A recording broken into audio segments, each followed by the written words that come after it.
Channel আনন্দে স্বাগতম। এই মুহূর্তের গুরুত্বপূর্ণ খবর হলো 23শে নভেম্বর 2024 পূর্বাশা ইসাপুর রাধা কৃষ্ণ মন্দিরে অনুষ্ঠিত হলো শতকণ্ঠে গীতা পাঠ। সনাতনী পরম্পরার জাগরণে শতকণ্ঠে গীতা পাঠ আয়োজনে শ্রী কৃষ্ণ আশ্রম।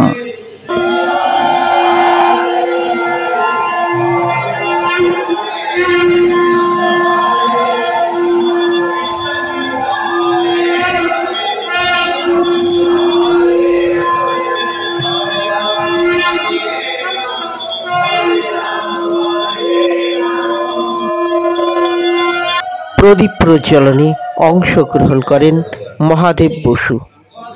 চ্যানেল আনন্দে দেখুন সেই ভিডিও চিত্র।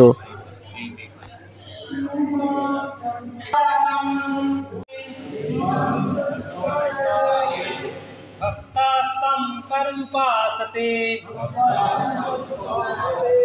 ये चापि अक्षरमव्यक्तं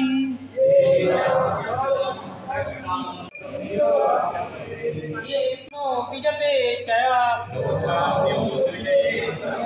हर्षामर्षभयोद्वेगै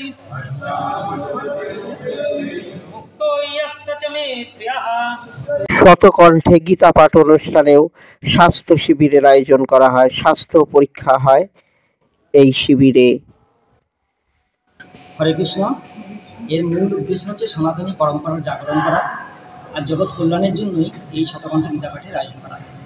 আপনারা জানেন যে বর্তমানে বিশ্বের পরিস্থিতি খুব একটা ভালো না। বিভিন্ন জায়গাতে যুদ্ধ চলছে, মানুষের মধ্যে অভাব আছে, মানুষের শরীরে রোগ জ্বালা হচ্ছে এবং মানুষের মনেও তেমনভাবে শান্তি নেই। যেই কারণে সমাজে একটা বিশৃঙ্খল অবস্থা চলছে।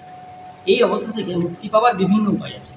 কোনোটা রাজনৈতিক, কোনোটা অর্থনৈতিক, কিন্তু আধ্যাত্মিক মুক্তিরও একটা উপায় আছে যা আমাদের শাস্ত্রে বলা আছে। এবং সেই উপায়গুলি হচ্ছে আমাদের আধ্যাত্মিক চেতনাকে জাগরিত করা। যখন আমরা বুঝতে পারবো যে আমি কে আর আমি কী জন্য পৃথিবীতে এসেছি, তখন আমাদের কাজের যে ধারা সেটা পরিবর্তন হয়। আমরা সবাই জানি যে আমরা কত দূর গেছি এটা জরুরি নয়, আমরা কোন দিকে গেছি এটা জরুরি।